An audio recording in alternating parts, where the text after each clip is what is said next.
Joanne, are you sick again? I have a family member who is, so Oh, we're separating and we're masking. you know, masking in your own house, there's a special kind of horror about that, right? Where you're just like, where is my safe zone? I'm not feeling Yeah, very safe right now. I've But good always, for you for I've always masked even at work, so I never stopped masking. Mhm. So it's pretty much my norm, but I've not used this level masking. It's been more of the surgical mask. So it Mhm. does feel a little bit like a bummer, but at least we have the tools now, right? Yeah, absolutely. I will say though that I'm getting to meet you or see you in person on Friday and see you have a lovely smile. So it's kind of Oh, too bad that like I really realized that I miss seeing people's smiles. Like just being able to see eyes is not enough for me. I know that some people are totally eye people, but not me. I want to see the whole ensemble. well, thanks for that. I know our students really missed it too, and it's nice to have them back and see full faces and see each other. It means a lot. We'll just wait a few more minutes for some others to hop on, and then we will start.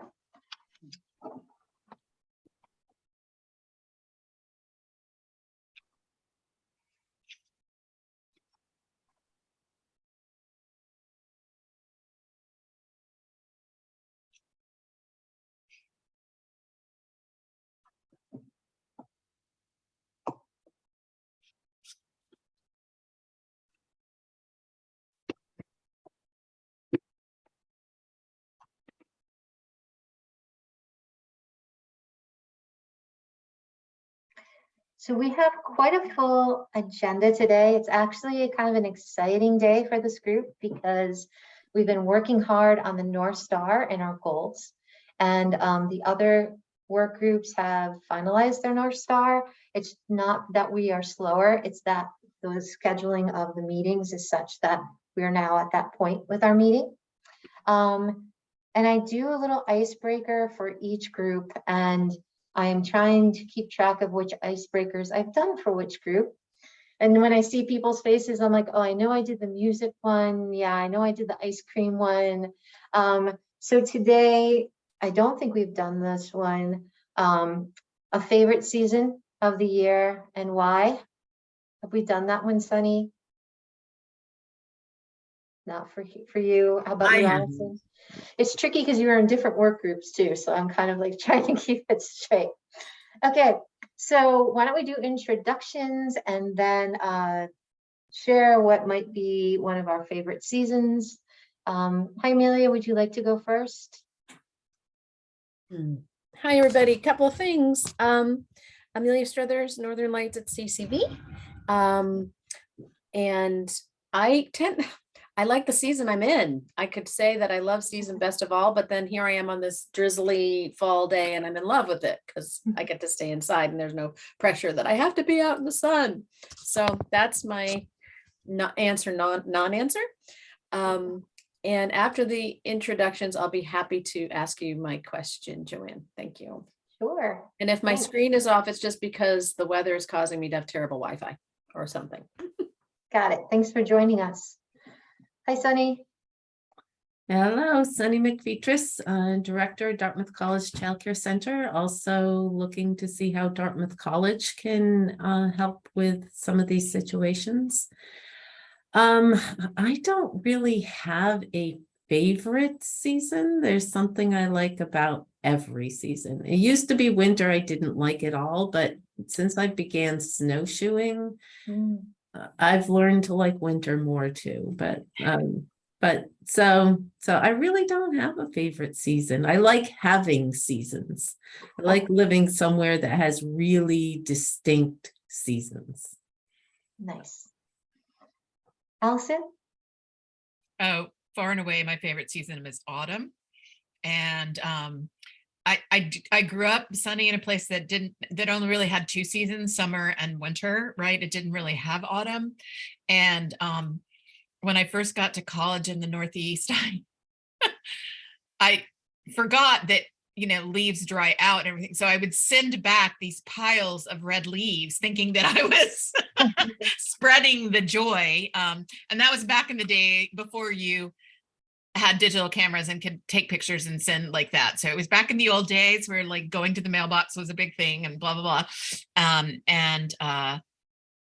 I have loved, living in a place with fall and yeah, it's color. It's about the color. And I don't mind the gray days in fall either because A, it's cozy, but B, it really does make for a beautiful contrast, particularly with the yellow leaves, the golden yellow leaves.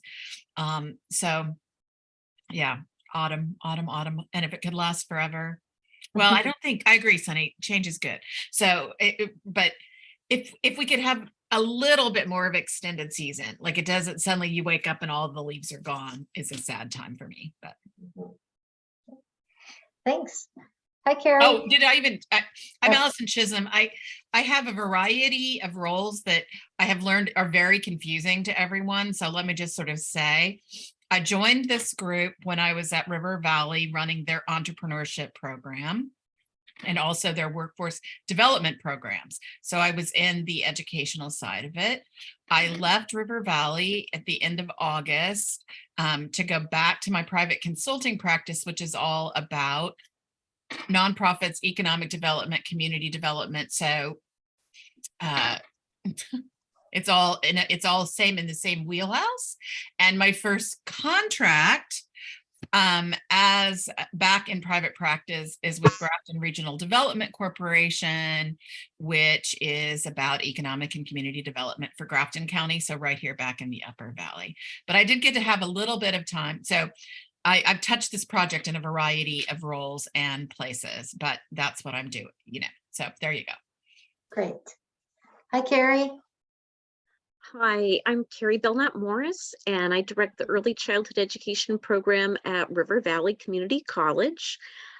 I also enjoy living in New England and having those 4 very distinct seasons. I have found, though, that as I start to get a little older, I really appreciate spring and fall because they just seem like that, I don't know, that happy medium per se. Sometimes the summer is just a bit too hot and humid for me. And sometimes the winter, I just really get tired of ice. So I'm really enjoying the weather right now. Very true. Leona, do you have a favorite season? I feel like it's whatever season we're in at the moment, finding joy in all the different seasons bring, whether it's like quiet in the winter or busy in the summer. Mm-hmm. Yeah, I share that too. It would be hard to choose. There's special things about each one. So has anybody heard from Amy Brooks? She's usually popping on, and I didn't mean to be rude, but I was checking my phone just to see if she had emailed me on the side. I know that she had looked at this agenda and was good with it, so I was hoping she would pop on. Hopefully everything's okay, and I will do my best to facilitate this meeting.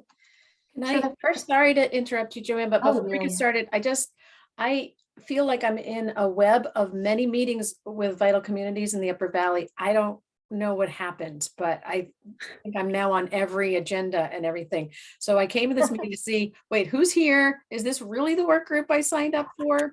And I don't think it is, but the subject falls in my personal professional wheelhouse, but not in my not in my job, not for Northern Lights. This isn't a part of my Northern Lights work, but it is what my master's degree was all about. So I read your agenda and I was like, yeah, baby, I love that.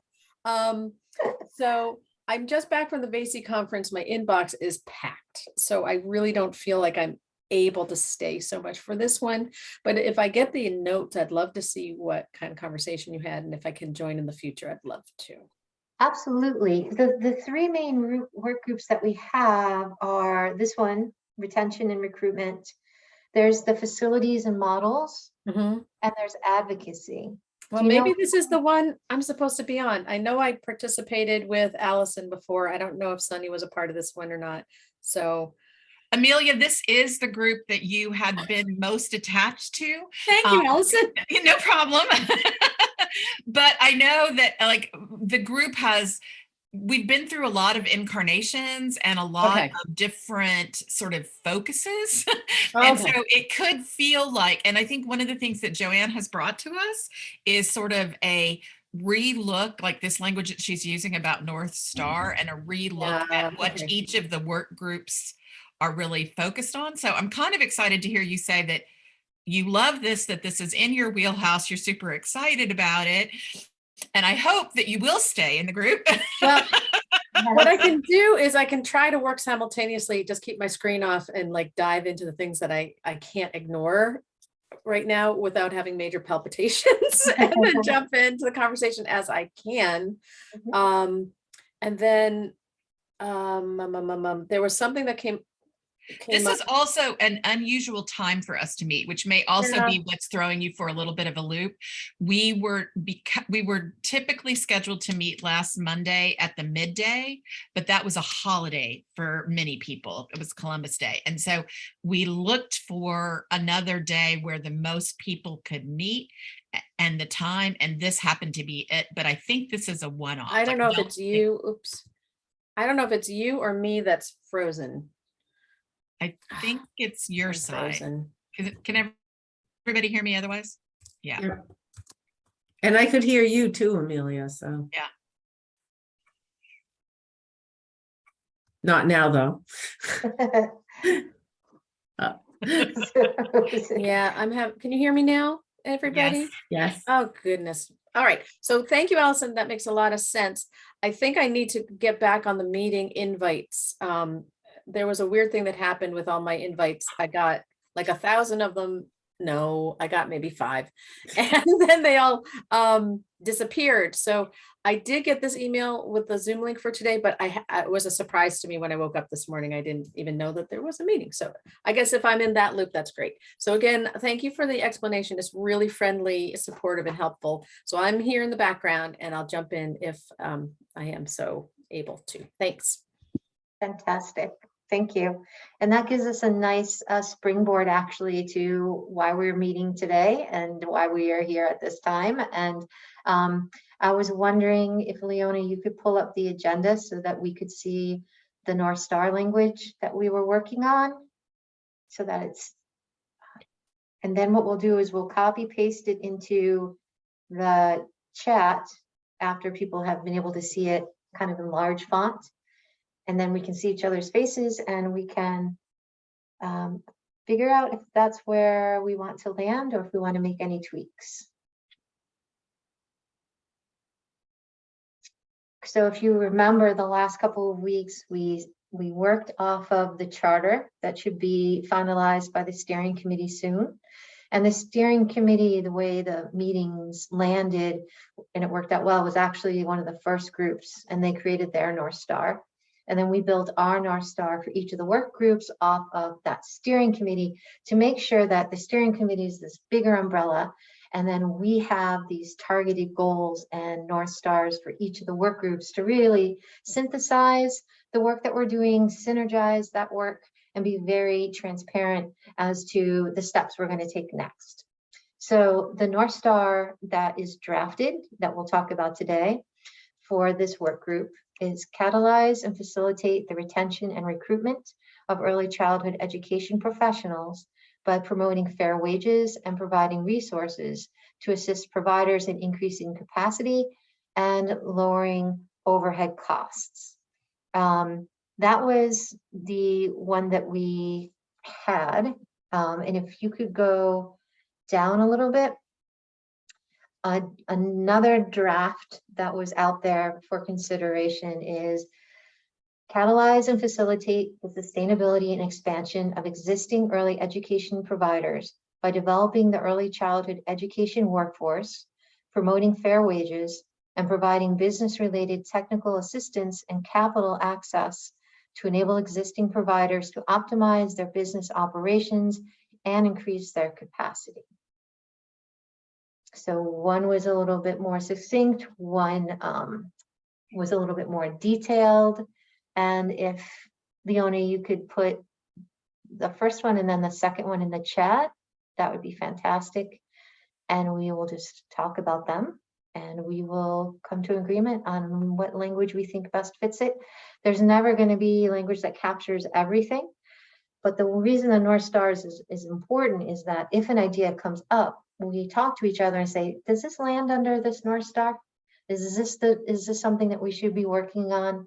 We've moved a bit away from legislation only because of the role of this work isn't specific to politics, but does still support policies that might come through.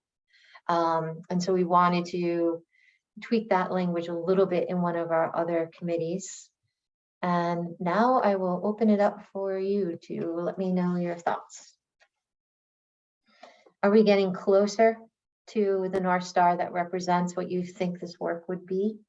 Since I was the one that took that expanded the nice succinct one into classic, like more complex language, I can offer to Sunny and Amelia and Carrie my thinking behind that, and then you guys can decide whether that aligns with your own thinking about the group.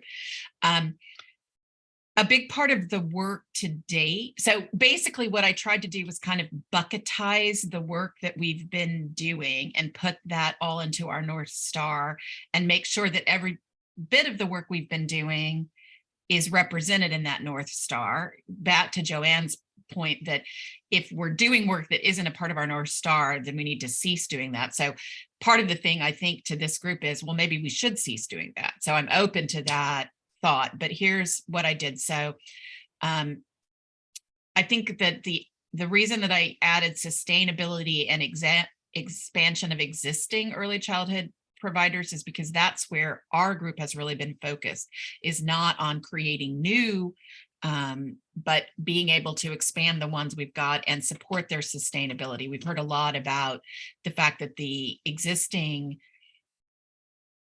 centers and family-based care would be sufficient if they could fully staff, and that by just opening new facilities, we're not going to necessarily get where we need to go. So that's why I landed on sort of the existing and added the language about sustainability and expansion. The developing the early childhood education workforce, we've talked a lot about how do they get credentialed and what are we trying to do and how do we help people grow and with mentoring and other kinds of things so that they have a full career trajectory. So I felt like leaving that out. We weren't just about fair wages. We were also about developing that workforce. I thought leaving that out left out a big chunk of the work that we're trying to do. Then the promoting fair wages has always been at the core, so that absolutely needs to stay. Maybe it should be at the beginning. And then the very long, more technical, providing business related technical and assistance and capital access to optimize business operations and increase their capacity was really growing out of the conversation that Joanne, Tracy, and Duncan Cooley and I were going to have last week, and realizing that lowering operating costs is one of the mechanisms by which we hope to lever to fairer wages, but there's also this idea of maximizing revenue. So that's back to optimizing operations, and then also being able to give them capital access, so financial access to grow their facilities. And that was a big part of it. And so I felt like adding it into the North Star maybe then made it a little clearer that we weren't just about lowering operating costs. I also thought that it more aligned to what the Vermont strategy is that we are supporting. So New Hampshire and Vermont are kind of going at this in different ways, but the Vermont strategy is to kind of gather up resources and put them into a singular business center with a real focus on early childhood education as a business. And so this felt like that model of helping would be welcome, as well as the models of helping that we've got in New Hampshire. This also, I think, eliminated the need for, we had added sort of some key strategies, a list underneath it, but this kind of collapses the North Star. Maybe we don't need all of that detail underneath it. So that was my thinking.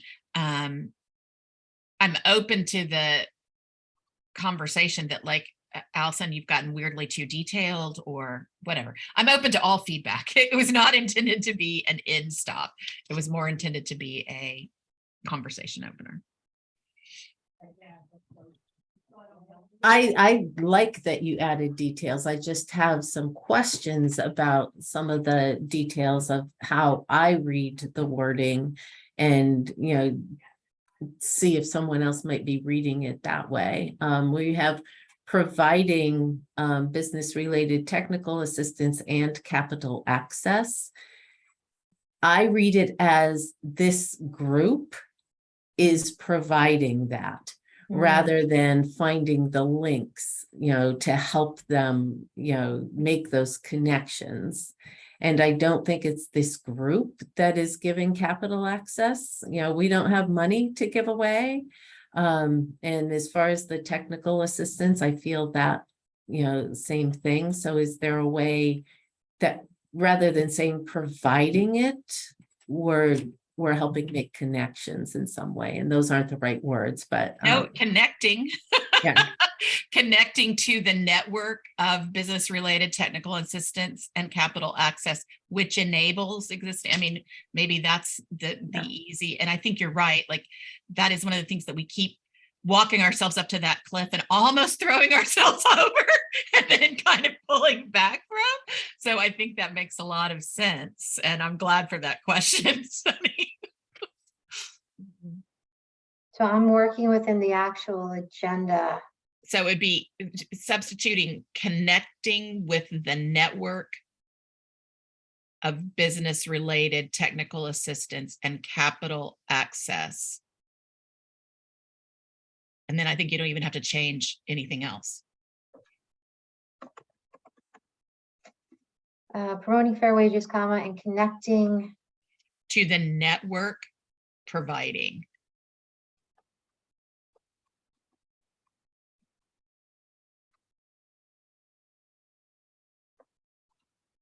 And it might be networks, plural. Yeah, that's a good point. Yeah, connecting to the networks. Yeah. Or connecting to the organizations. It could even be that. Most of this stuff is networked, but one of the things we have talked a lot about, though, is lowering operating costs. And part of that was to connect with the grants that might be coming through. I remember talking quite a bit about that. So is there a place where we could still keep the lowering operating costs? well, sure, you could say to optimize their business operations, lower operating costs and increase their capacity. Theoretically, in business terms, optimizing business operations includes lowering, but I like your idea that, like, being explicit would be helpful. Okay.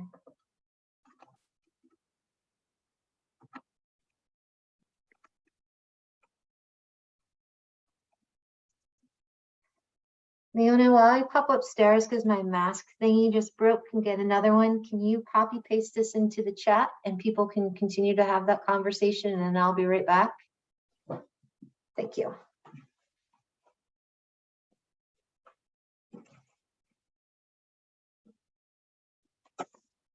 Carrie,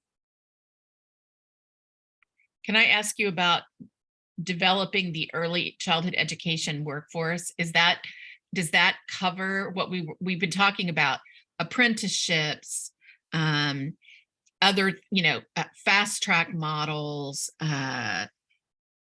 traditional, high school connectors, we kind of been talking about all of the strategies for developing the workforce, particularly the entry workforce. Does that, you guys, in your professional experience, and Amelia, this is your sweet spot for sure, at least in your professional, I mean, do we need more detail there, or does that capture it? Is that umbrella term sufficient to send us in all those directions? I think that umbrella term works really well, because I would just worry if we listed out several specific items then later on down the road, we could say, oh, wait a minute, what about this? Or, oh, that doesn't apply any longer. So having an umbrella term, I think would be more efficient right now.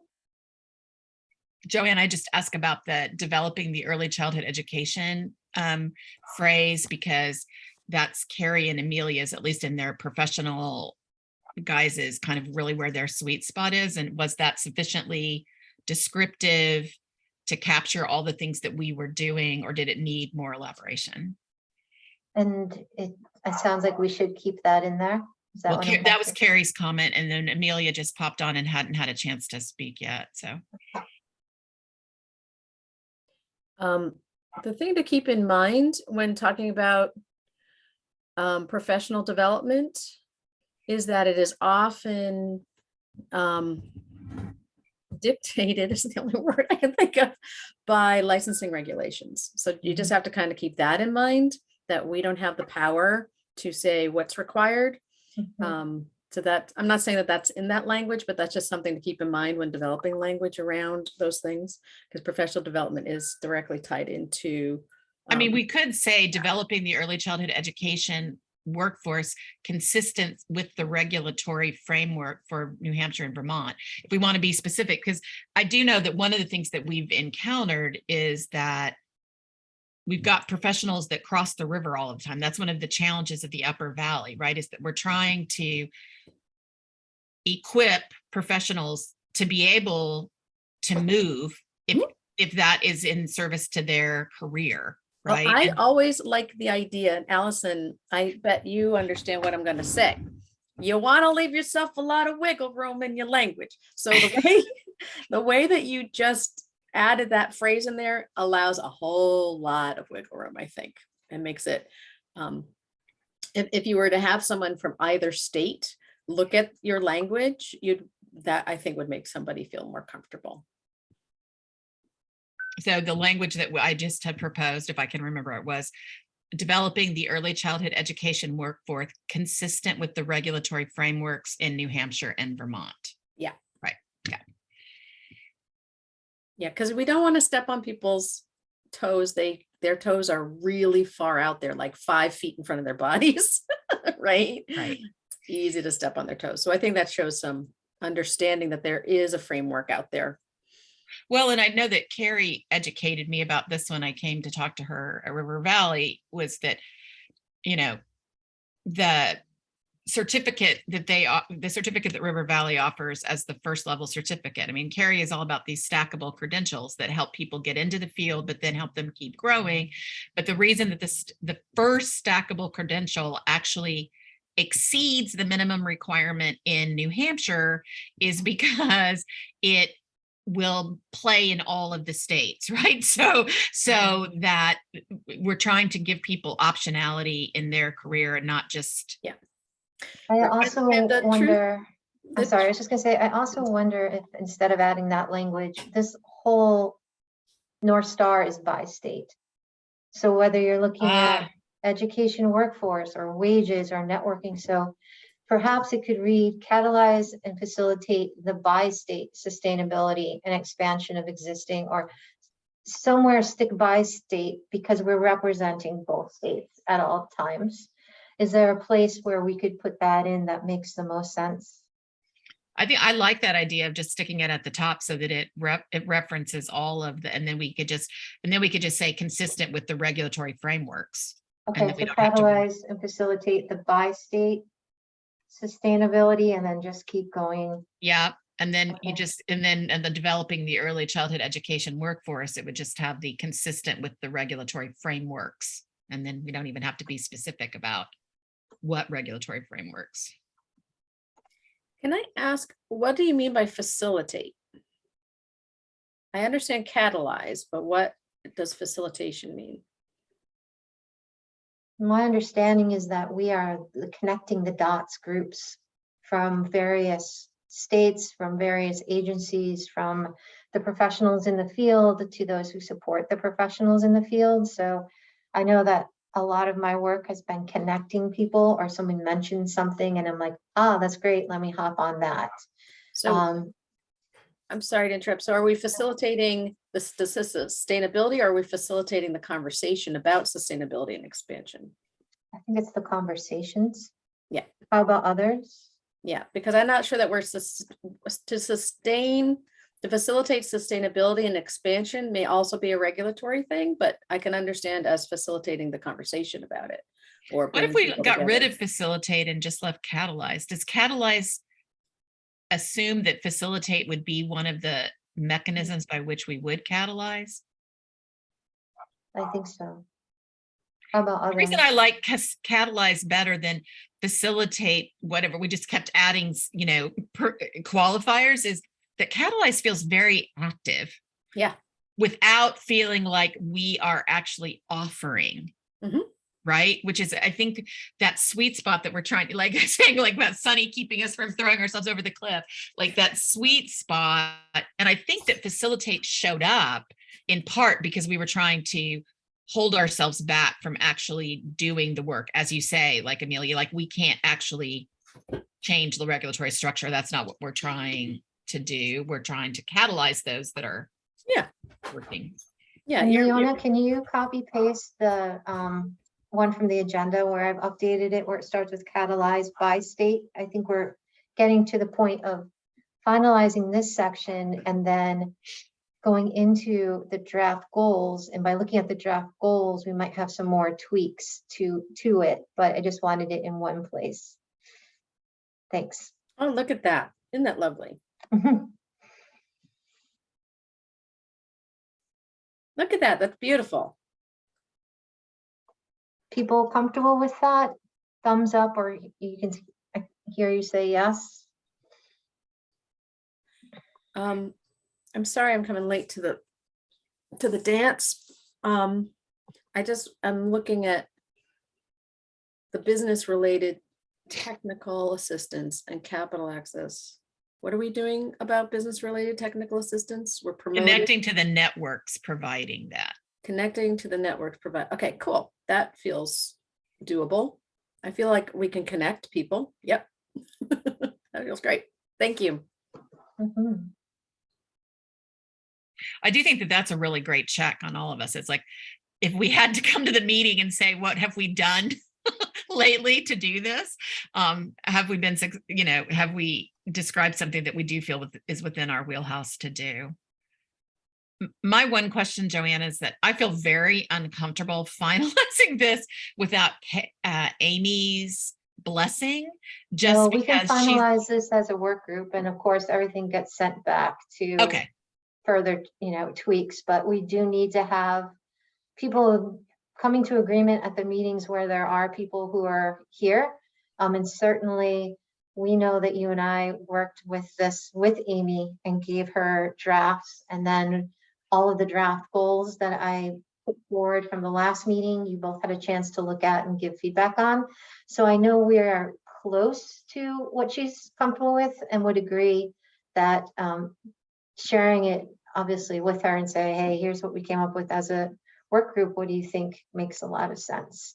But I know my conversations with her have focused on lowering the operation cost, which is reflective of why I asked to have that in there, as well as the fair wages are the two that really stick in my mind.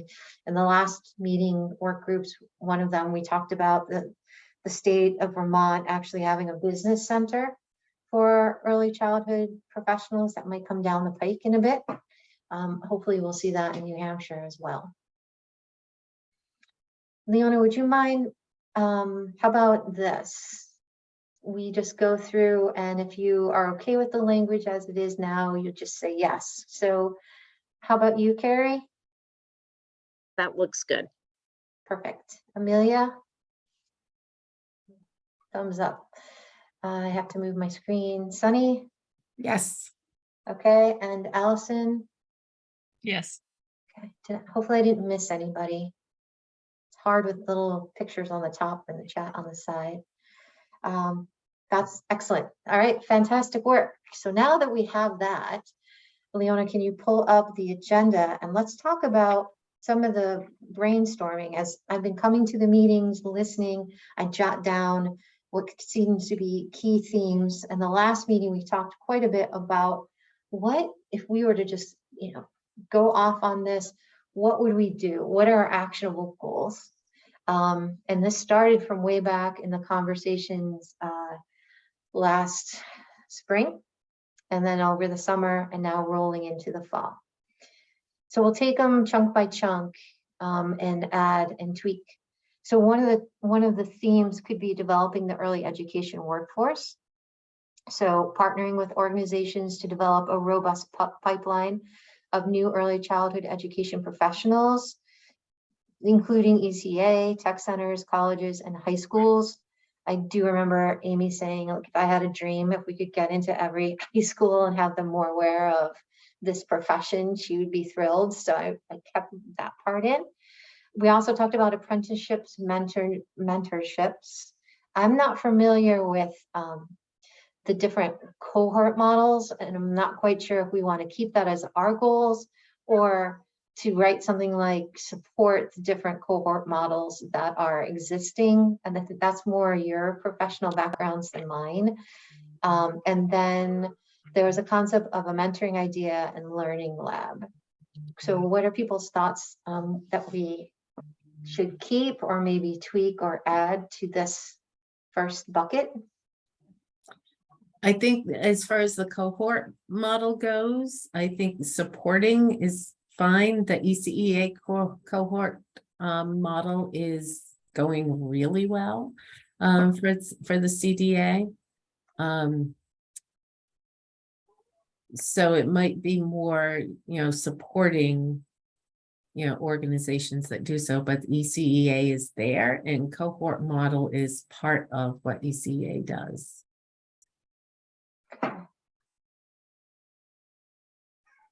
So here might be, oops, I just hit the wrong thing. Sorry about that. I was trying to go into the actual place to revise it. So support various cohort models. And are there others that you might want to add, or this is just kind of giving examples if people go, well, what does that mean that you're going to support various cohort models? Are there others in here? So I'm working right into this section, cleaning it up as we go.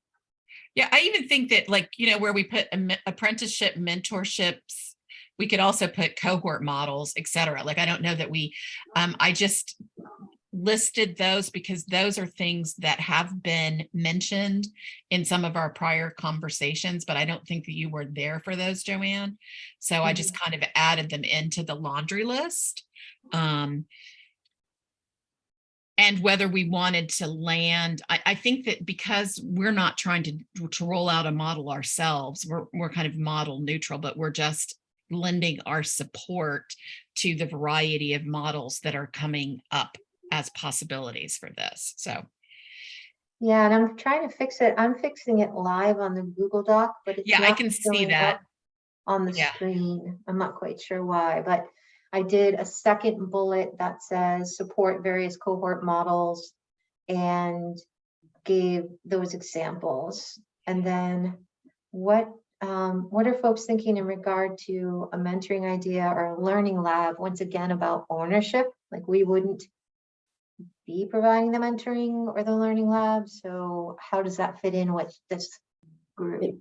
And there again, it might be an ECA thing. So my question about all of this is, what does partnering mean? What active role will we have versus, a more passive connecting role? Not to say that it's passive, but we're not taking ownership. Is this group actually going to take ownership of any programs that do this? What does partnering mean? And maybe partner, I think that's a great question.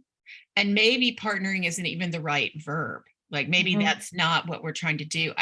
One of the things that I think is part of what we're trying to do, I think, is just identify all of the various models that are, and illuminate. And I even think that maybe the thing here is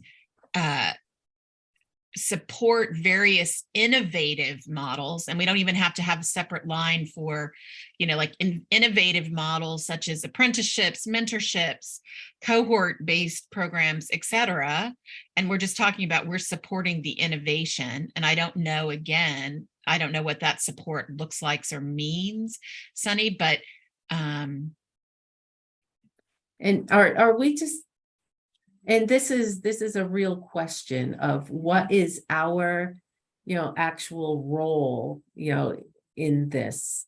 Are we getting an idea from all of these different organizations of what they're doing so that we see the broader scope? ECEA sees what ECEA is doing. The tech centers see what the tech centers are doing. Colleges see what they're doing, and colleges might be reaching into high schools in a different way than, ECEA may be. So are we just trying to be that organization that sees the broader scope of what's happening and what's available, so that it's not lots of little silos all doing the same thing in a different way, that it's more of a concerted effort, together? What is our actual role? I was envisioning that some people in this group whose shared passion is the retention and recruitment might find one of these buckets very interesting, and then determine, hey, this is what we want to try to do now as a group. How can we actually investigate and document what ECEA, tech center, colleges, and high schools are doing? And can we identify gaps? And I think that would be the action, because we talk about what's out there, but I don't think it's documented or known. And so because I know that this is a group that wants to go and like get your hands in it and like start swimming in it. And so I was picturing each of the buckets that were laid out to then have specific actions that could be taken on by individuals and then coming back in. So not creating separate subsets of it, but more so keeping this group together. But then maybe some people are working on different goals and then coming back to this group, feeding it. And then the co-chairs bring that information to the steering committee so that they're aware of all the different groups and all the work that's happening. It's almost like, yeah, the verbs that are coming to mind as I listen to you, because we did do this inventory right at the very beginning. So sort of maintaining an inventory, like, because doing it once and then kind of leaving it be, because this is a fast moving thing, but sort of maintaining an inventory. So I'm thinking about, that's sort of the documenting part, Joanne. But then also I feel like you're pushing toward a direction that I think is really important, is celebrate and promote the innovative solutions that are being tried. I mean, I think that that's part of it, that everybody does feel like they're kind of operating on their own. And also because because Vermont and New Hampshire as state entities are taking such different approaches, the states tend to be operating not necessarily in conversation with each other, but for us in the Upper Valley, it's really vital that we operate in conversation. So it's about that, sustaining or promoting or encouraging or supporting or whatever word we want to use there, by state partnerships where appropriate, kind of thing, right? But it feels like that's what we can do. We have a podium that we can use, right, to lift up this work and illuminate it, and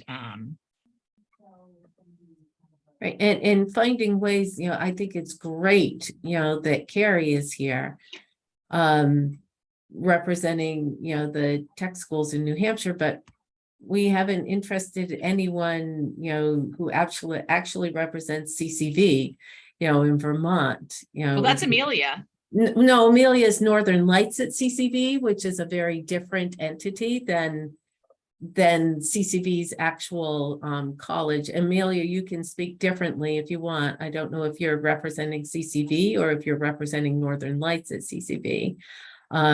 But it's very different. That's a good question. If I didn't understand the distinction, so yeah, help me.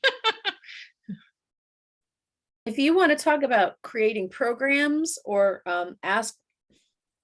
All right, so within CCV, there's a department called Northern Lights, and we focus on early education, but we do not create college courses within the system. We do not create certificates within the system, but I have the availability to know what is being offered.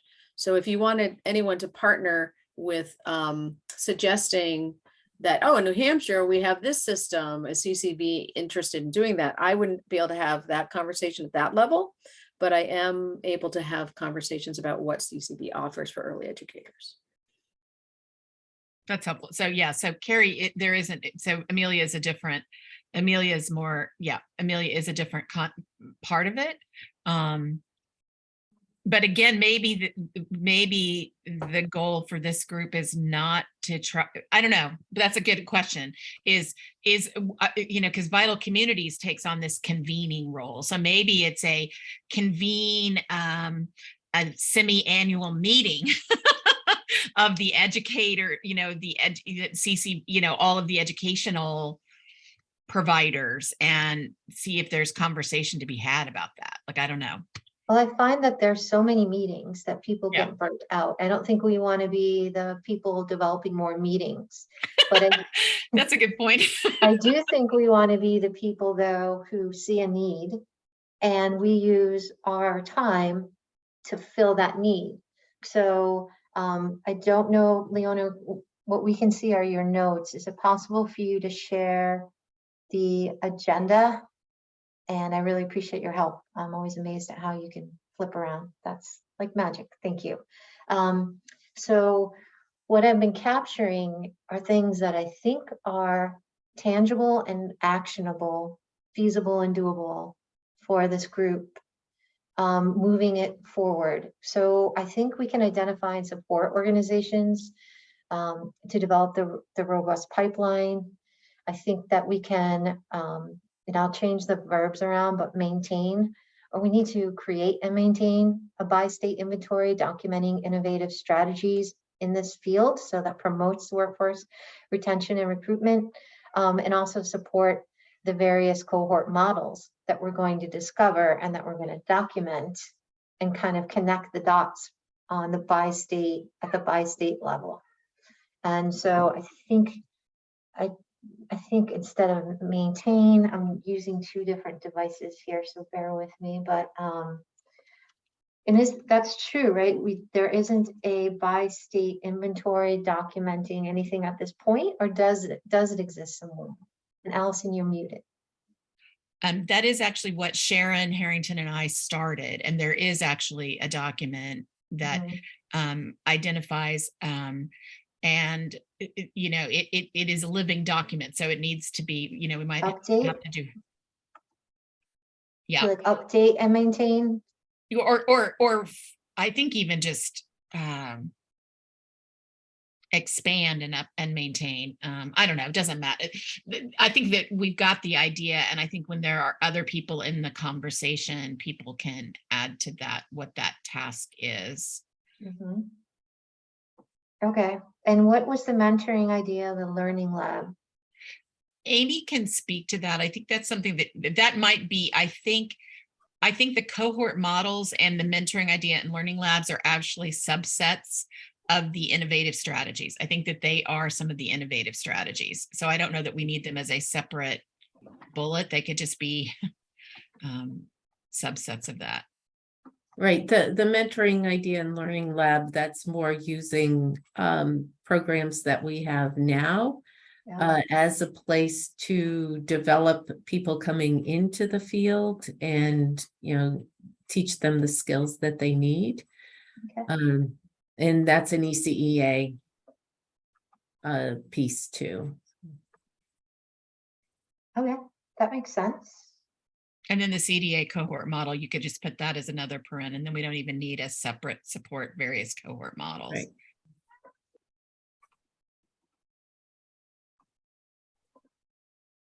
How's that look? We'll come back to these at the next meeting. We're just trying to flesh them out to make sure that they fit under that North Star. And then when we come back next time, we'll take these and go, all right, fantastic. What actions are we going to take over the next 3 months on these focus areas? Yeah. So should we go down to bucket 2, the promotion of fair wages, and take a look at the drafts? And I'm sorry, my cat is just yowling like a wild thing, and I'm not quite sure it's because I'm in a mask or just because he wants attention, but he's very talkative, so I'm sorry if you hear him in the background. Promoting fair wages. So working with subject matter experts, establish and share what fair wages are in the Upper Valley region. And I have been trying to get that narrowed down because at least I know through the work in Vermont, they came up with an average somehow. But I know every single location has a different average. So somewhere we're going to have to just like toss that dart and be like, for the best of our understanding. And I think that's part of the, I always get it confused. Is it Casey who does the research or Carson does the research with Casey? I get the 2 C's confused. Do Are you you know, talking about- Sunny? Or, I think it's Casey does research of Carson. okay. And that research should be coming out soon. Yes, Amelia. This was a conversation in another one of the work groups, which I accidentally found myself in. I Mhm. forget which work group it is, but they are asking the exact same question. So I'd want to make sure that within this project that we aren't trying to duplicate. Right. We decided it's going to live here Okay. So that did because come- it's retention and recruitment. So it seemed like fair wages lives best in this group. okay. But you're correct. We did talk about this in a lot of the different groups. I also think that the thing about the Upper Valley region is the idea that livable wages here are different than livable wages in some other parts of New Hampshire. So I do know that there's an MIT database that calculates livable wage, and that doesn't necessarily, I mean, that's a foundational notion, but I think to me, the point is that this would be something that we could maintain the research on, or the vital, and that we could share that to support the development. But when we say promote fair wages, if we don't even know what that is. Yeah. I'm going to get onto my horse. Hope it doesn't scare your cat. This is all unedited, so let me just say it out loud and see how it sounds coming out of my mouth. Please. I'm not interested in livable wages because this is a profession. Mhm. We don't talk about nurses having, well, maybe we talk about nurses having, but we don't talk about a dentist having livable wages. Mm. We're talking about wages that are commensurate with the amount of education and experience that we have as professionals. We are a profession.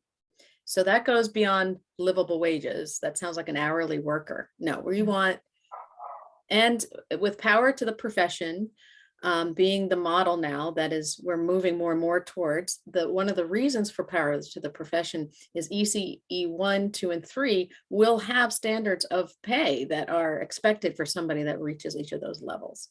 As a person with a master's degree in early education, I don't want a livable wage. I want, no, this is my career. It's about what somebody with this type of level of education makes, right? I don't So- disagree at all. The reason I offered, I think A, you're right, completely agree. B, the reason I offered that we should be looking at livable wages as the floor Mhm. is because if we're talking about sort of averaging, like that sort of what average wages are or whatever as the foundation, what you may discover is that the average wage is actually below livable wages. So I was saying that at the very least, it should be a floor, because I will tell you that like an entry-level wage of $15 an hour is not a livable No, wage. it's not a livable wage. But Right. what if EC1 or like transforming the workforce study that came out in 2015? What if we do meet this? The ground floor is a bachelor's degree. But so that's that's the reason I think that this is, we have to work with subject matter experts. You would qualify as a subject matter expert to develop this chart, right? Like that's sort of where I'm leaning into is, and we can use the language whatever we want. And I was actually offering not that the livable wages that the MIT people calculate is where we want to land, but sort of that's one of the tools in our toolkit. Well, So I'm not yeah. going against what I'm totally in your boat, Allison, on my horse. And I'm just my colorful boat today. is not very stable, I'm Amelia. just colorful today. But I would recommend that perhaps either as a resource or someone to invite on this committee is someone from the Vermont Association for the Education of Young Children, because right now that is a conversation that NACI is having and that our affiliate in Vermont and perhaps in New Hampshire is having the power to the profession conversation. So I would think It would be so lovely if it were happening in New Hampshire, but in fact, New Hampshire doesn't even have an a affiliate NACI organization yet. Okay. And they did, that they disbanded, and now ours is under Maine's.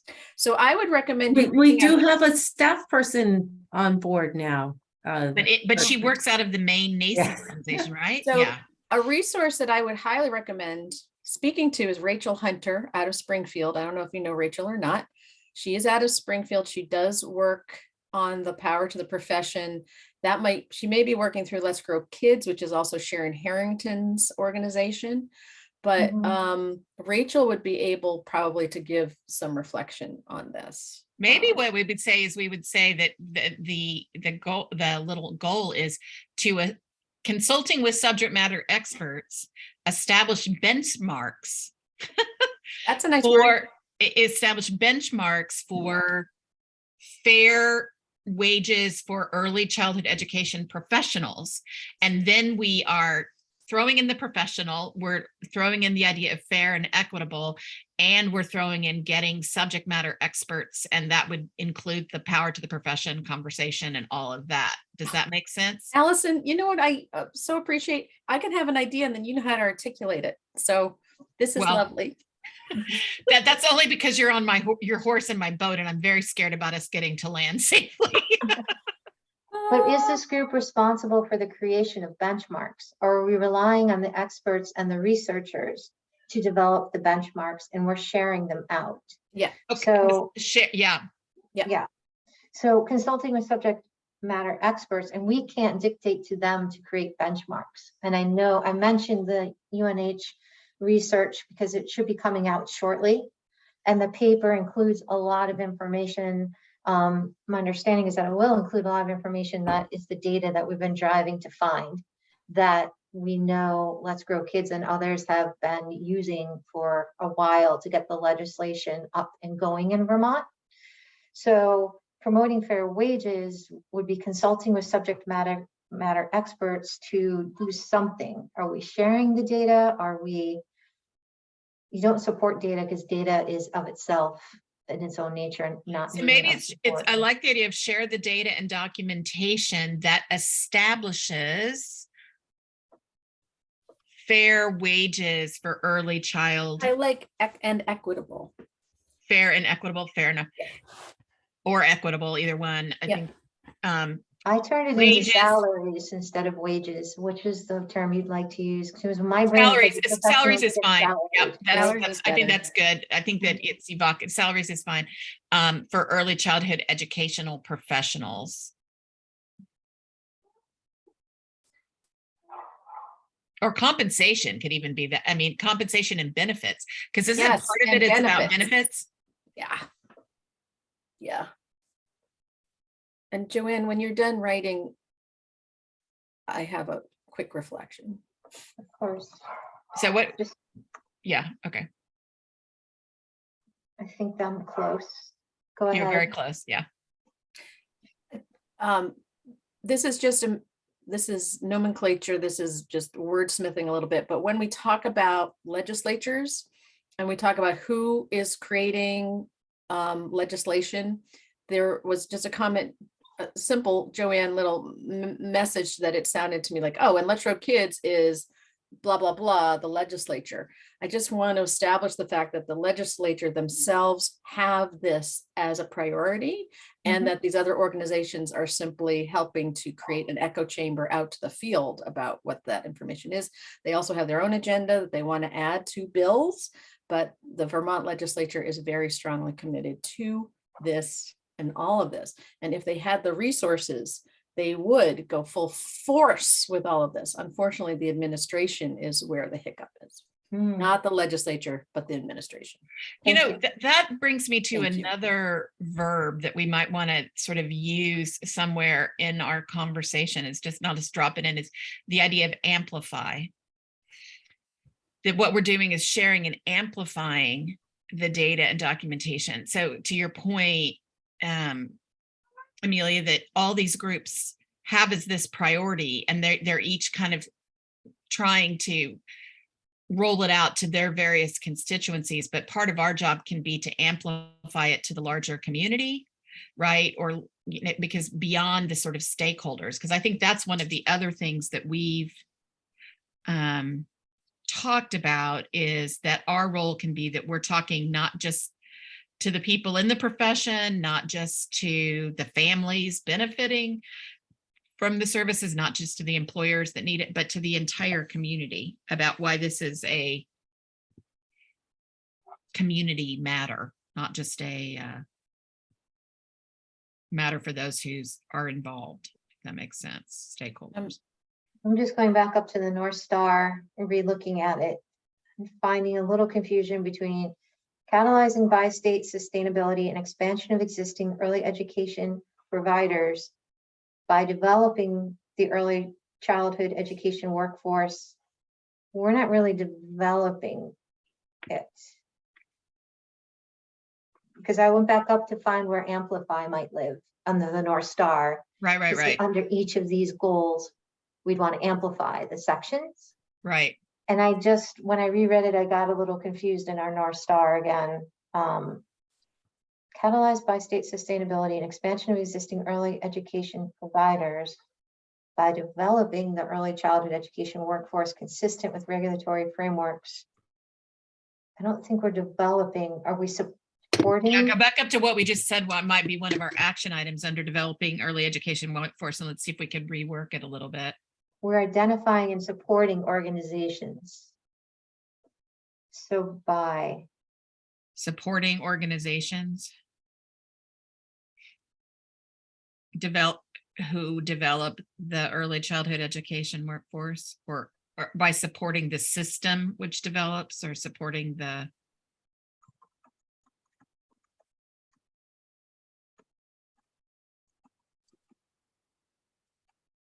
What about encouraging the development of? Yeah, that's a good, because that's by identifying, then amplifying does become encourage, then amplifying is a method for encouraging. And in developing, I'm seeing that in a number of ways. One, it's working on behalf of the people already in the field. And two, it's expanding the field by bringing more people in. Two different ways of looking at developing. Good point. I can't have this conversation without saying this part, which is we're hoping to help amplify accurate information as well. And the other part that I'm not saying we have to add this in, but I don't feel comfortable having this conversation with giving you my full perspective as someone in the field and as a teacher of teachers. We have a cultural issue here. It's a cultural issue about women and children. I'm not saying we can even put that in there or should put that in there, but that is behind all of this, right? As we're amplifying, as we're catalyzing, as we're doing all these things. That's why I like the word accurate, because accurate is a big umbrella to say somewhere within the conversation at some point. That is helpful to not support assumptions, right? We all have these assumptions. Oh, if we just had more money. Well, here's the news, everybody. There's plenty of money out there. Plenty of money that the top 1% has, right? And it's our policies that don't support women and children that put us in this situation. So that's I'm getting onto another horse now. Now you've got 2 horses, Allison, on your boat. But that's all I needed to say. Thank you. What about adding the wording, promoting fair salaries and benefits, consulting with subject matter experts, sharing accurate data and documentation that establishes fair and equitable early childhood professional salaries and benefits. And I want to write, and acknowledging the inequity of marginalized populations in the Upper Valley. Because it's women and it's children, but let's not forget that it's also underrepresented BIPOC populations that are greatly impacted by the lack of childcare in both New Hampshire and Vermont. I have a question just about the use of the word salaries. Are we feeling that we are promoting moving toward, because we don't have many people in the ECEA profession who are salaried. They are mostly hourly paid and they have wages. That's why I would say compensation, because then it doesn't matter what the method of compensation is, whether it's then we're starting to get into DOL labor laws and stuff like that about, you can have salaried hourly workers, you can have, but if you just say compensation, like CEOs get compensation packages, right? Like, and that includes bonuses and all sorts of things. I think that the, systemic challenges, which include acknowledging the inequity of marginalized populations, speak to more than just compensation and benefits, right? Like that is I think one of the things that I was thinking about this weekend, this will be a small pony, maybe, Amelia, that I'm getting on right now, is that I don't, although I live in New Hampshire, I don't fundamentally believe that the strategy New Hampshire is taking is the right one. And I should also say, by the way, I also work in economic development and entrepreneurship development and everything, but I know that fundamentally, childcare as a business is a very dicey proposition, okay, if at all really even defensible. But what we are trying to do, and I think this is the dance that we're all trying to do, is while at the same time we are working for massive systemic change, we are also working to make it a little bit better on the ground within the constraints that we operate in, right? And when we dance between those two, it's hard not to feel like we're being complicit. At least personally, I will say it's hard not to feel like I'm being complicit in maintaining the structures of inequity and oppression. At the same time, I know that for the mom across the street, finding a place to have her kid that is safe and affordable so that she can continue her PT job at DH is really important, right? And so I have to kind of walk in between those lines all the time. And I think that in a certain way, what I love about doing this work here in this group is because Vermont, I think, is really working to address the systemic issues, and New Hampshire is really chewing away around the edges, but not willing to take on the systemic change, that we kind of have a really lovely little laboratory where we're seeing it all foment together. And I guess the thing for Vital Communities is, can we keep doing the dance where we're having both conversations at the same time? That's the hard thing. The charge is to represent by state.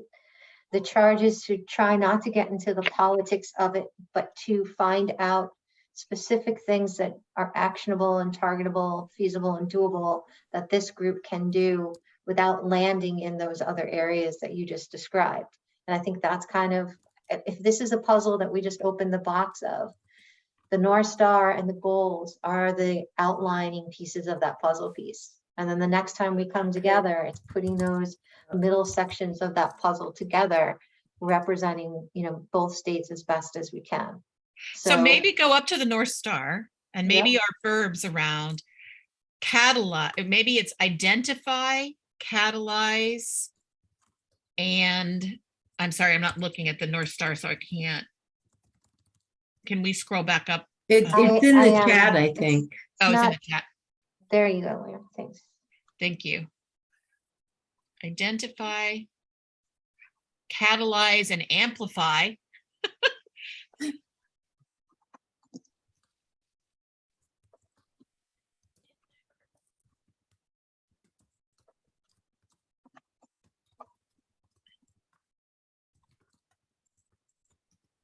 Strategies.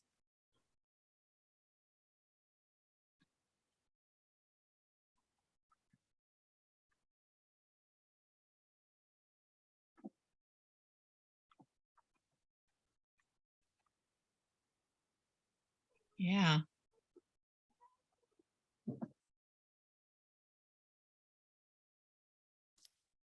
By encouraging the development.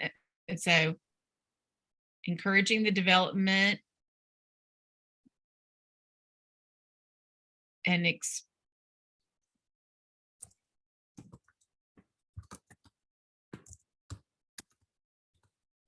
and maybe we maybe we change out the workforce. Maybe that's another piece of it. Maybe it's the development and expansion of the early childhood education professional workforce. I don't know. I don't know. We're getting a lot of words, but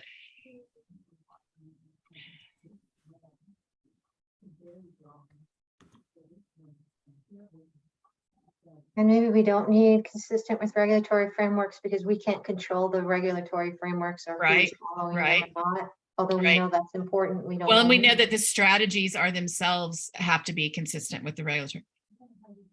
That promote the sustain by encouraging the development of an expansion of early childhood. It'll have to be educational professionals. I think you have to.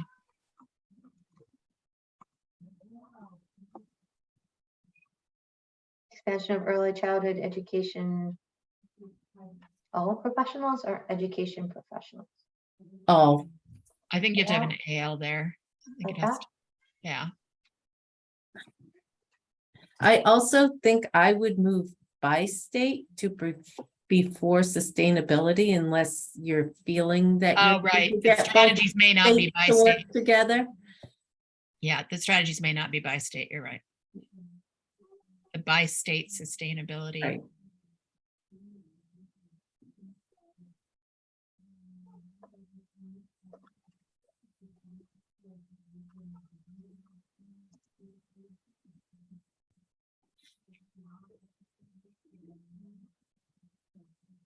I don't think we need an expansion because I don't think if it's not the workforce, you don't expand the professionals, right? You just develop the professionals. No, that's expansion. That stays there. Sorry.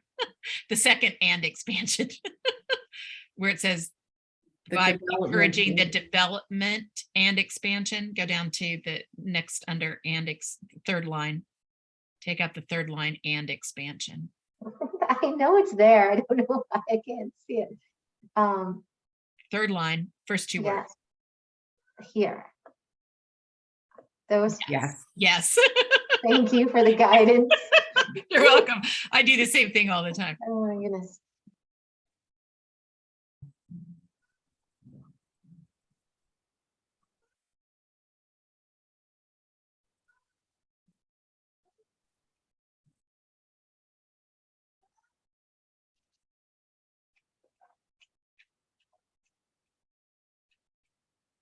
Is that fine tuning, pulling it more together?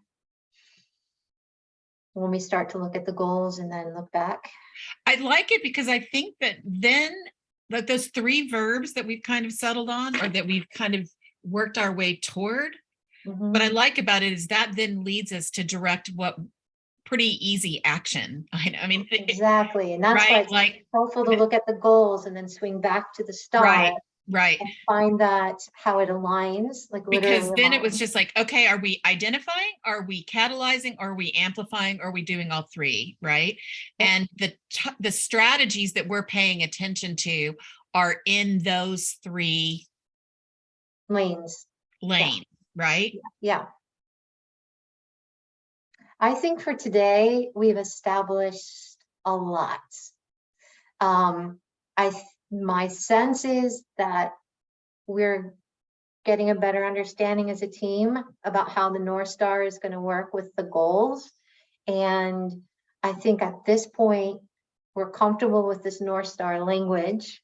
I will share it out with Amy, and then I will copy paste these, or you'll have them as your in the minutes to kind of reflect on between this meeting and the next one, to go, okay, if I was to say, here's my role on this work group, and here's what I'm interested in, here are the action steps I want to focus on in the next 3 months, what would that look like? And then the next meeting, we can finalize those goals. And then we are hitting the ground running end of October, early November, which is where we wanted to be, as far as I know, when I came on at the end of July, which is pretty exciting when you think about we're doing this work and the other work groups are doing this work. And so it's all kind of pulling together. I appreciate everybody's thoughts and the openness of this conversation. I think the North Star and our what we're going to work on is going to be better by people just being open and sharing their ideas and their experiences, and really having that cumulative conversation about what we want to focus on. So I really appreciate that. I wanted to make sure that before we leave, because it's getting to that time, I didn't have a next meeting date. Can someone help remind me what the pattern was for this group? Because I came in the summer, we were on a roll, and then holiday came in and I got a little bit lost. I think So on I my think- calendar. I think we were on an every other week schedule. And so our regular meeting would have been the 10th. And then our next, I'm sorry, we were on a regular schedule Mondays, Yeah. every other week. I think Mhm. it was a 12:30 to 2 conversation. Yes. And I have us for the 24th, getting And back into the rotation. 24th would have been the next right date. And I think the reason we scheduled this intervening one was because the steering committee is meeting at the end of this week, and we wanted to be ahead of that steering committee meeting. So that, yes, because now we all have our North Stars to share with the steering committee for them to say yes. Then we come back with that knowledge that we're going ahead and create the action steps.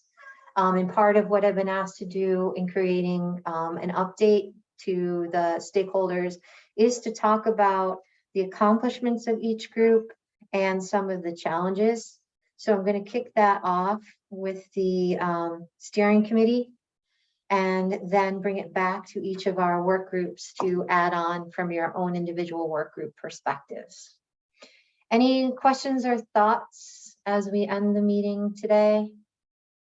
I just think maybe we could just like Amelia, I think that there are a lot of people who were a part of this group at one time or another who have not been here in quite some time. So we might just need to reconstitute the So, group. and Leona's been working with that, and she has sent multiple times the list that she has to the co-chairs to Okay, check and add, and then try to figure out if we don't have an email for someone or someone moved. But absolutely, the more people that we can keep connected to this work, the better it's going to be. So we are definitely working on that. We also are cleaning up the Gmail accounts and the calendar invites too. so there are two people that I think were in this conversation pretty intensely at the beginning. One person that was in the conversation pretty intensely at the beginning, but I haven't seen in a long Mhm. time, that I don't know, Leona, if this is Nate, but Becky Parton at Project Launch. And then, which is a DH program. And then the other person who, so I haven't seen Becky in a long time, so she may have opted out of this group, or I don't know. I don't know what the story was with Becky. And then the second person who has been off and on more recently, but it's a really important, Ruth Bresson, or Brisson. I think it's Brisson, Brisson. Sonny, you're nodding your head, right? She runs a center in Woodstock, Vermont. Isn't that right? Yes. And she's offered some really important kind of on the ground perspective and has been, she knows a little bit more about the Vermont side than Amy always knows. So that's been a really important person in the conversation. So if they haven't been getting the notices, they would be two people that I would say we should definitely include. So And Rebecca Parton and Ruth Brisson. And I remember both of them when you said Yeah. that from Yeah. early conversation. Yeah, and I just would hope that they both can be involved, but I don't know, like, I mean, lives are busy, so I don't know if that's. Sure. Yeah. Great. So are we meeting next week on the 24th? Correct. The 24th, and the time is 12:30 to 2, Yep. which is nice because this will be fresh in our minds when we relook at it, and it gives people some time to, as you're going for your walks or driving, what do I want to work on? What action steps do I want to focus on for this group? So that Yeah, would be that's not fantastic. always what I think about when I'm going for walks or driving, Joanne. Yeah. The only- Good Better try. than at 2 a.m. in the morning. I wasn't going to say that one, right? The only other thing that might be helpful to us as we have that conversation that I think is pretty easily accessible is that presentation that Andra pulled together sort of at the end of her time that sort of showed the list of all of the things that were under all of the ideas that had surfaced. So we started with that, Allison. Okay. Okay. So I shared those a month or so ago Okay. and said, here's where you left off in June. Okay. Where do you want to keep going and where do you want to shift? Okay. That's So fine. some of So- the themes were the same. This is building off of that, where we are today. Okay, great. I Yeah. didn't want to lose good thinking that we had done and Right. forgotten Nope, about. that So, was yeah. that was kind of the beginning of our conversations for each of the work group. It also had I'm seeing the letter C in front of me. The whole theme about how we do our work as a team. And it's just Collective impact. Yes. So that was part of it as a Okay. top. And then each group's goals were right underneath it. Okay. And so it all blended together into the North Stars and where we are today. Yeah, I'm sorry. My short-term memory and my long-term memory seem to be going at the same time. So leaving me with no memory from moment to moment. So All right. thank you. Well, I appreciate greatly everyone's time and more so the conversation and the energy that you bring to the meetings. So thank you so much. I hope you all have a great week. And if you have any other thoughts, feel free. You all have my email to be in touch. And Sunny, Rick did get a hold of me. So Rick is going to be meeting with us to be on the steering committee. We just need to make that final connection. Excellent.